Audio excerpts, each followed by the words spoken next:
Remember, a Hallmark card when you care enough to send the very best.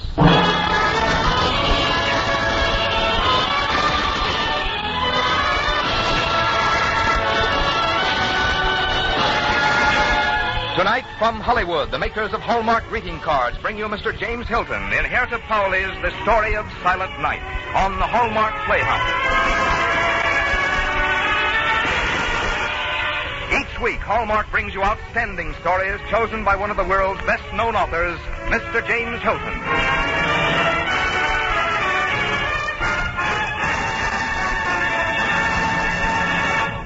Before we begin, here is a Christmas message from the folks at Hallmark and the friendly stores where Hallmark cards are sold. A special Hallmark Christmas card from all of us to all of you that comes with real sincerity and brings our friendly greetings, too. So, to the wishes you've received, please add our wish for Christmas cheer. And by the way, it's sure been grand to have you with us through the year. And now it is Hallmark's pleasure to present the distinguished novelist, Mr. James Hilton. Good evening, ladies and gentlemen. This is James Hilton. Tonight on our Hallmark Playhouse, we tell you the story of how that wonderful Christmas song, Silent Night, came to be written 130 years ago. This story was told recently to a writer named Herta Pauley by the grandson of the man who wrote the music of Silent Night.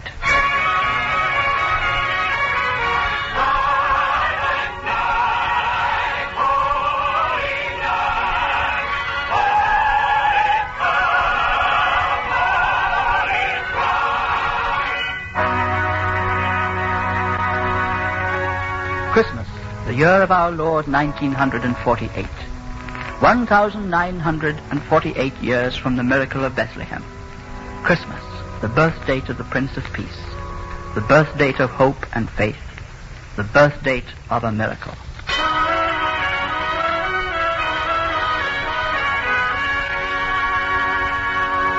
In Bethlehem, 3 kings knelt and proffered gifts from the east. Since Bethlehem, many gifts, recorded and unrecorded, have been created of man's love of God and humbly offered in his honor.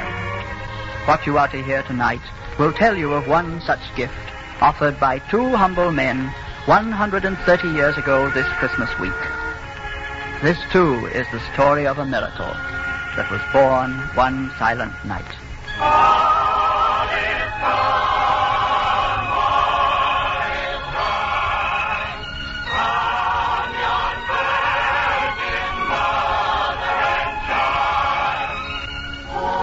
We are going back now through the arches of the years, back 130 Christmas Eves, to meet a man named Joseph Moore, Father Joseph Moore.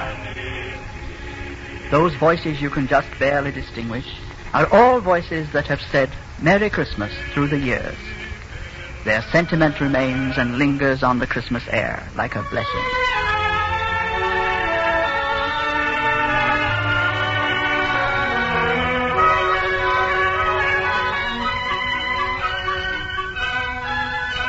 And now we are in the Austrian Alps, in a small village. The year is 1818.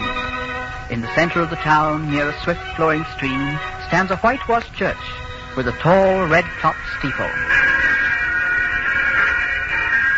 There are the church bells. They have a special joyousness tonight, as all church bells seem to have on Christmas Eve. Come now, we'll meet Father Moore. He's in his study, and his heart's a little heavy, because the church organ has broken down and there'll be no music for the Christmas service. Good evening, Father Moore. Oh, good evening. Come in. You don't know me, Father, but I'm in your parish. I've come from one of the charcoal makers' families. A child has been born to them tonight, and they beg that you come and bless the baby that it may live and prosper. Have I time to go and return for my sermon? Yes, Father. Well, then I'll go at once.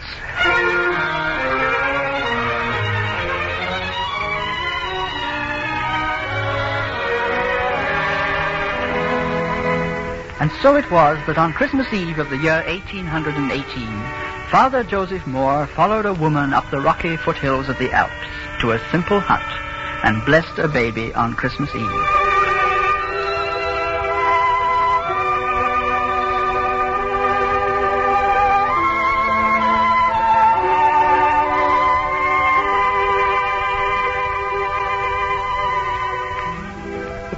like a miracle that her child should be born this night. Birth itself is a miracle. God has blessed her with a beautiful son on the most holy night of the year.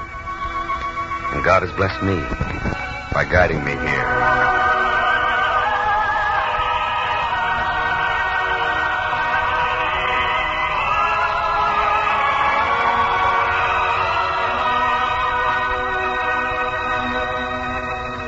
Father Moore walked down the snowy mountain, transfixed, transfigured. He thought of the baby and of the sacred night, and words began to stir and form themselves within him. Holy night, silent night, holy night. All is calm, all is bright. Silent night, holy night. All is calm, all is bright. Round yon Virgin Mother and child. Silent night, holy night. All is calm, all is bright. Round yon Virgin Mother and child. Holy and so tender and mild. Silent night, Holy night, all is calm, all is bright. How simple is the coming of a miracle to a stable in Bethlehem, to the heart of a man.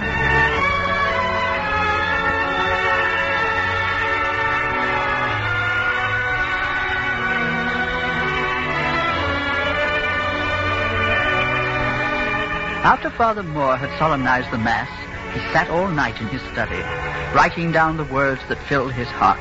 And when dawn came, he took the poem he had written to Franz Gruber. Father, this is a fine poem. I rather heard it as a song, Franz. I thought you might set it to music. Thank you, Father. I should like to try. And so the words that Father Moore had heard on Christmas Eve became music to Franz Gruber on Christmas Day. And before nightfall, he came to Father Moore's house. I've written the music, Father. I wrote it for guitar and voice rather than the organ. After all, we have no way of knowing when the organ can be used. Please, sing it. Let me hear it.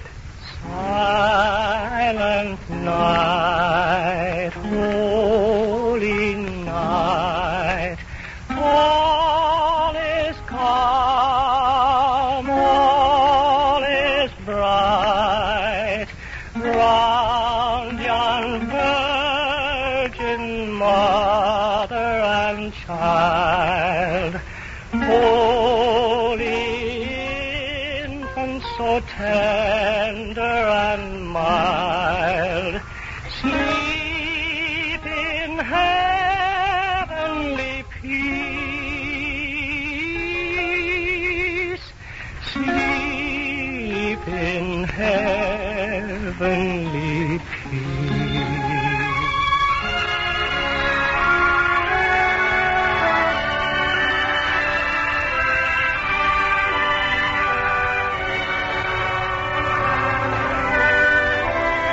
In a neighboring Austrian province lies a valley, the Zillertal.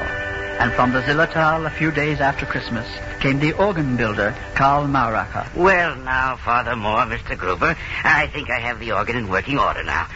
The mice had eaten holes in the bellows, but this little patch should solve all your problems. May I try it? Well, go ahead.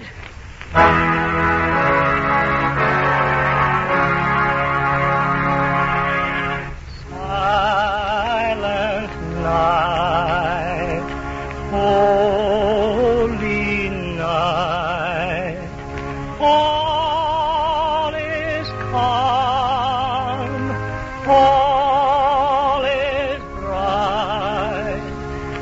I've never heard that song before, Father. Franz and I wrote it at Christmas. I've never heard a song like it. Would you teach it to me? I know people would like to learn it down in the Zillertal. We'll be happy to teach it to you. Won't we, Franz? We will be honored.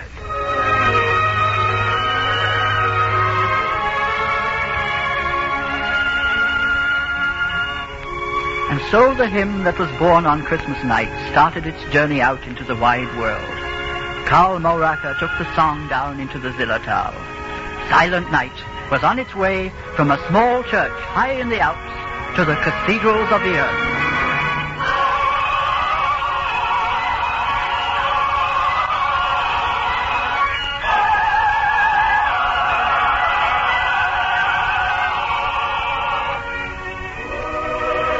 children in the Zillertal loved to sing, and they all sang well. But of them all, the ones with the most beautiful voices were the 4 Strasser children, Caroline, Joseph, Andreas, and Amalie. And the organ builder worked painstakingly to teach them the song. On Christmas Eve, they stood in the doorway and sang it as a Christmas gift for their parents. Silent night, holy night, all is calm, all is bright. From young virgin mother and child, holy infant, so tender and mild, sleep in heavenly peace. Sleep in heavenly peace.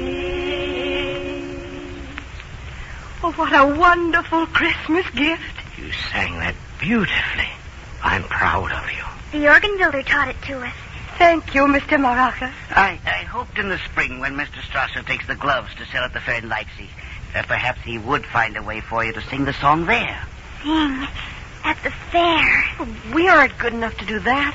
We could never do it. Why do you want them to sing the song there, Mr. Maraca? Well, to me, this song is almost like a song from heaven. The words came to Father Moore on Christmas Eve. The melody to the schoolmaster, Gruber, on Christmas Day. They gave it to their parish, and then it was given to me to carry down into the valley of the Zillertal. I, in turn, give it to you to take to Leipzig. Someone in Leipzig will take it on the next step of its journey. Where is it going? Who knows, little Amalie? Perhaps everywhere. But who in Leipzig? I don't know that either. But someone will make him or herself known to you, and the song from heaven will go on across the earth. Will you take it to Leipzig and send it on its way? Oh, yes. Of course we will.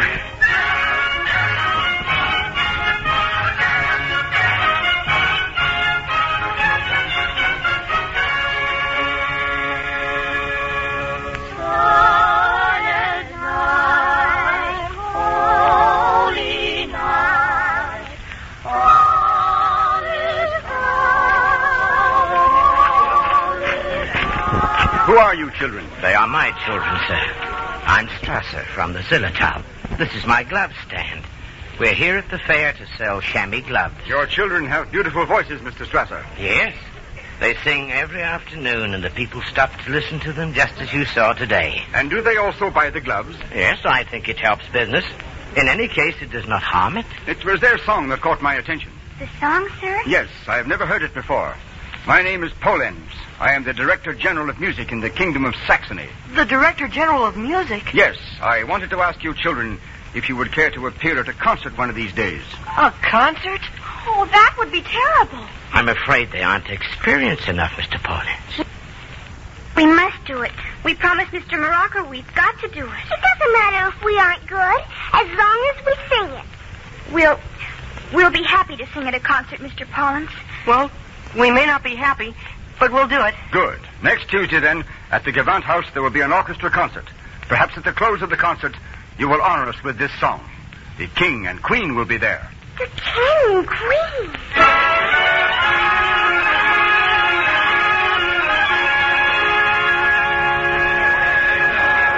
Your Majesty. Your Highness, we are honored. Honored. Well, children, don't look at the floor. Look at us. We want to see your faces. I think they have a slight case of fright, Your Majesty. We don't want you to be afraid of us. We have children just about your age. Mr. Pollens has told us you sing a wonderful song that you call a song from heaven. We're looking forward to hearing it. If we just didn't have to sing it before all those people. Now, some of them are the same people you sang it for at the fair.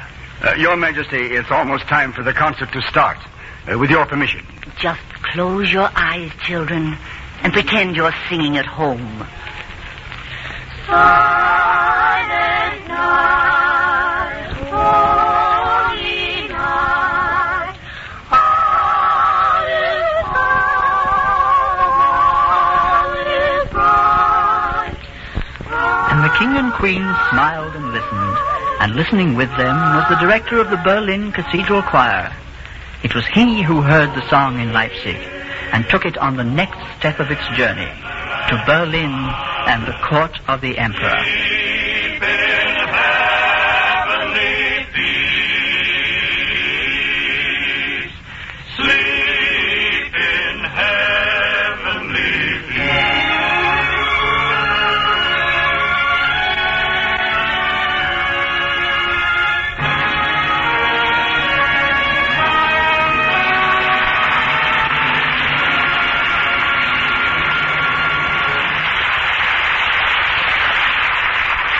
In a moment, James Hilton will return to bring you the second act of The Story of Silent Night.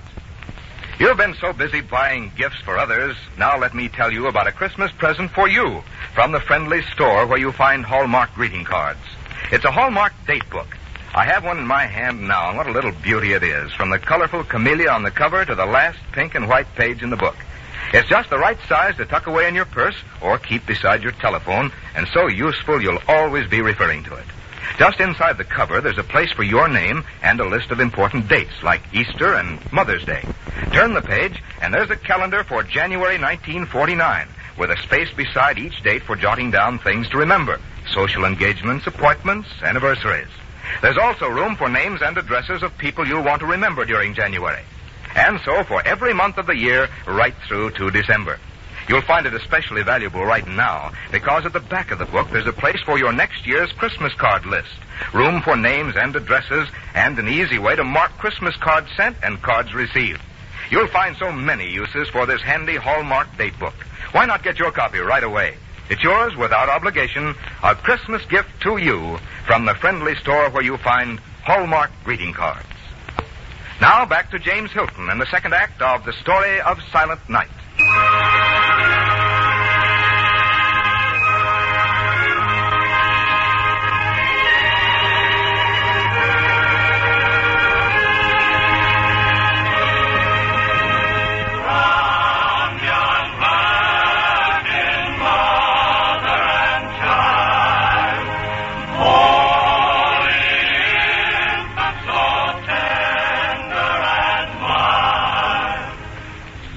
Those voices are the men of the Berlin Cathedral Choir, singing for the Emperor on Christmas Day. There's the Emperor in the royal pew, singing with them. No, he stopped singing. Look at his face. He's glaring at that hymn book. What do you mean you don't know who wrote that song? Are you my concertmaster or are you not my concertmaster? Well, I am your concertmaster at the moment, sire. Now, look at this hymn book. Just look at this page. What does it say? Silent Night. And what else does it say? Author and composer unknown. I want to know who wrote that hymn. Concertmaster, you've spoiled my whole Christmas. The trees, the gifts, even the dinner. If a thing is unknown, I wish it made known. I want order in my hymn book. I want it as soon as possible. You would start out today in search of the name of the composer of Silent Night. Yes, sire.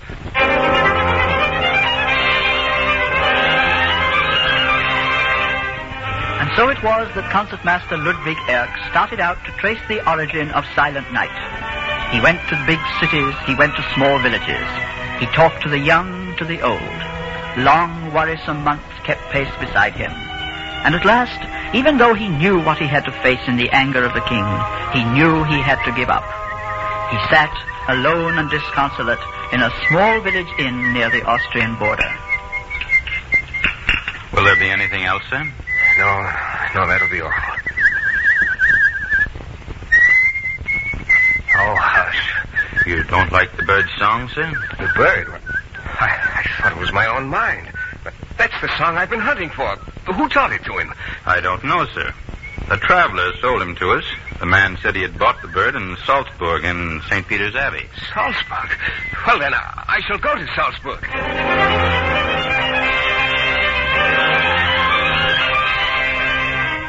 To Salzburg, to St. Peter's Abbey, which had been built 1,000 years after the birth of Christ. Concertmaster Erck walked through a dark pillared archway into a vaulted room and stood where Father Joseph Moore had stood so many times in the years gone by. Silent Night? No, I have no recollection of it. How did you happen to come to us, sir? I heard a bullfinch sing the tune, Father. The innkeeper told me the bird came from this abbey. No, we don't allow any of our students to train songbirds here. We consider it a cruel practice to deprive God's creatures of their freedom. I see. Well, perhaps it was a mistake. Come, it's late. Have some dinner with us and then spend the night.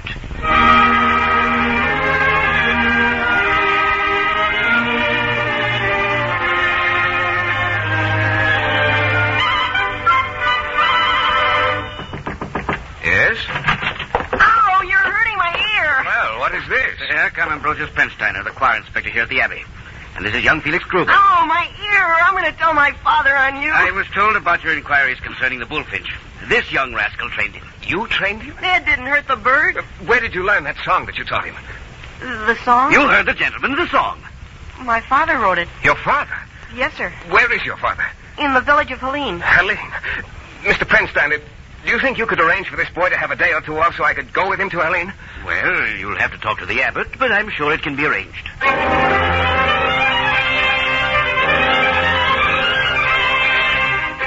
And now young Felix Gruber and Concertmaster Erk are tucked in a fine sleigh behind a team of the Abbey's finest horses. The bells sing out gaily across the clean, crisp air, and the snow crunches under the horses' hooves. Now they are going through the pass above Helene, and now they're skimming down the main street to the market square before the church, and now they are pulling up before the small, friendly house which is the home of Franz Gruber. And so it was at last. Concertmaster Erk sat with the composer of Silent Night. Mr. Gruber, I bring you and Father Moore the compliments of the king and the whole country. Well. Father Moore is dead, God rest his soul, these 6 years past. Oh, I'm sorry to hear that. Yes, he was a fine man. Do you have all 6 stanzas to the song? No, we have only 4. Felix, hand me the guitar, please. Here, Father. Silent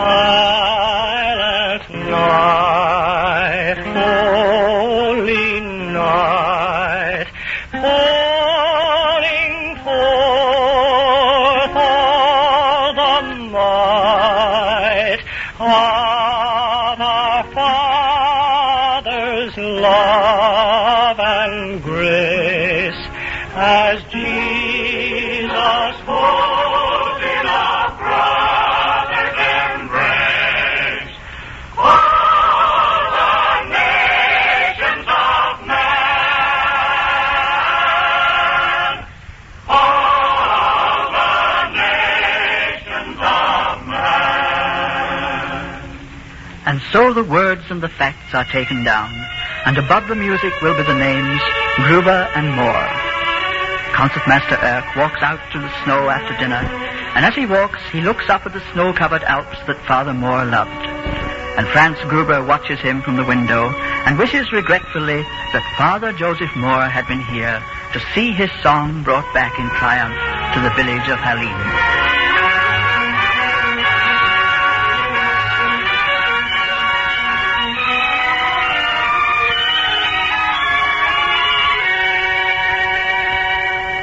So you have journeyed back 130 Christmas Eves to meet a man named Father Joseph Moore, and the schoolteacher, Franz Gruber, and Karl Mauracher, the organ builder, and the Strassers, and all the rest who had a part in carrying the song from a village high in the Alps down into the world. Yes, now it has bridged 130 Christmas Eves. Now it has been sung by the old and the young, the rich and the poor. It has been sung in every language, in every country of the world. It has become a prayer that men can live together in one world as brothers, and that there be indeed peace on earth, goodwill toward men. You have heard the story of a miracle that was born one silent night.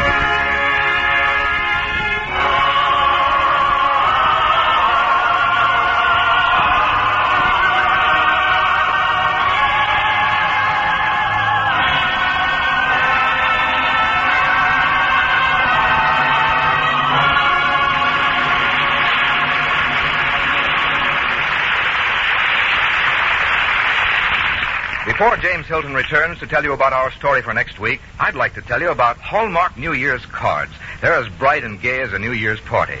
They're a thoughtful expression of friendship, and they're the best way I know to remember someone you may have overlooked when you sent your Christmas cards. Remember, these are Hallmark cards. When friends receive them and glance at the back, as you did, they'll see the Hallmark and know you cared enough to send the very best. Here again is James Hilton. The story of Silent Night and the music you have just heard has all the beauty and joy and happiness of Christmas. There's nothing anyone can add to it. But I would like to introduce the man who's responsible for the splendid music you just heard. I know you'd like to meet him, because so many of you have written us to praise his music. He's Lynn Murray, the musical director of the Hallmark Playhouse, whose work contributes so much to the success of our performances every week.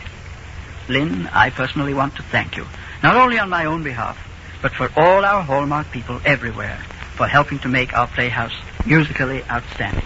Thank you very much, Jimmy. You know, I enjoy working with you and all the rest of the people here.